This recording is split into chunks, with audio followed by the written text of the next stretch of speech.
Alright, things going well so far in the Highlander tournament at NATCON in Hamilton. On to round 4, up against my longtime rival Casey with his Scorn. And Casey and I have played many tournament games. We cannot play a single tournament in this country without facing each other, and this is no exception. So he's up against pSeverius because that's what I'm playing, but Casey not using his Gators and Pharaoh for the first time that I've ever seen him play this game.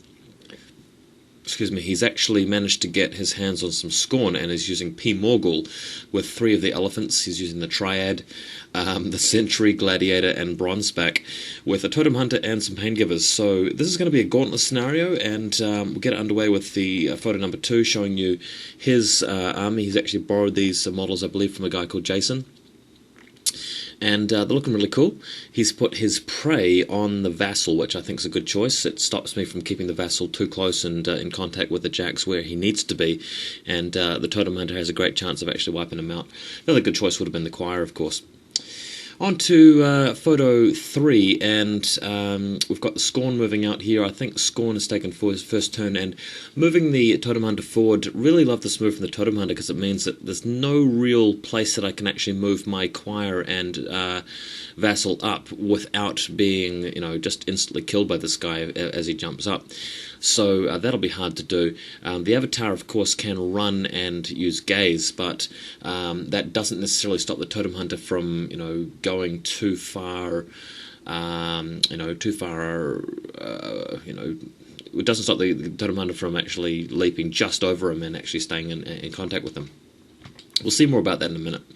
Next photo, this is my responding turn. Do indeed run up and use Gaze. Got Vision on the Blessing and Eye on pSeverius. I've actually done the upkeeps correctly this time because I started by just giving a single focus to the Blessing, no focus to the Reckoner, and the Avatar gets his own focus. It gives me another 7 focus to use to cast all the upkeeps.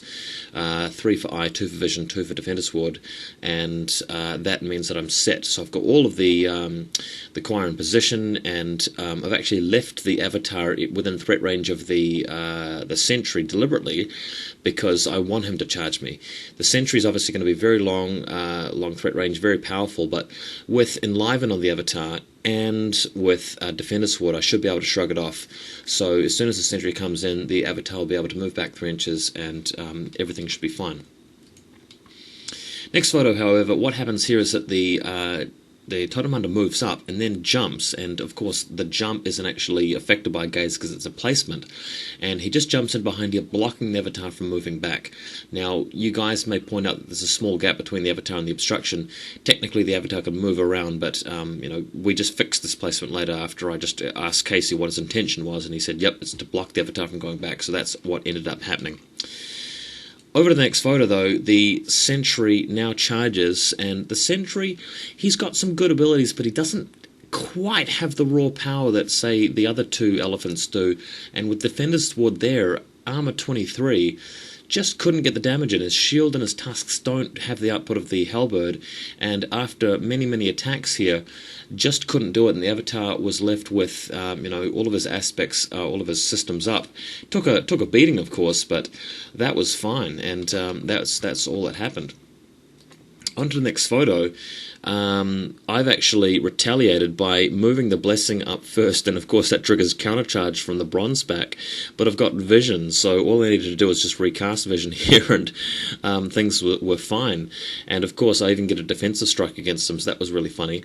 And of course the Reckoner and Avatar both ganging up on the Totem Hunter and the Sentry, murdering him with the big Power 21 sword there and the Power 20 mace, so really cool stuff. In fact, it's Power 22 under pSeverius with the Eye of Minos, so really gaining a big lead, killing that main heavy.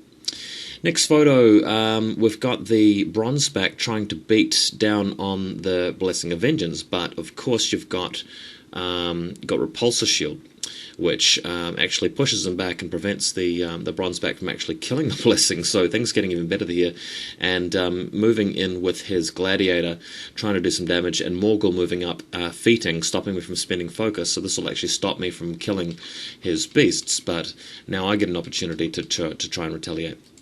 So going to the next photo.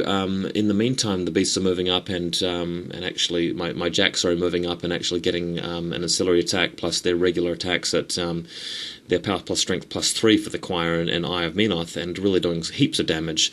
And Morghoul is just forced to try and come around here and look for an assassination vector, which he cannot find, of course. So it's a bit of a desperate move by him. Next photo, the Gladiator is the last one standing, but not for long, as both of all 3 jacks pile into him. Because the Avatar is just so tough, he's just taking beast after beast after beast to the face and smacking them all down in compensation, and things looking really bad for Scorn at the stage.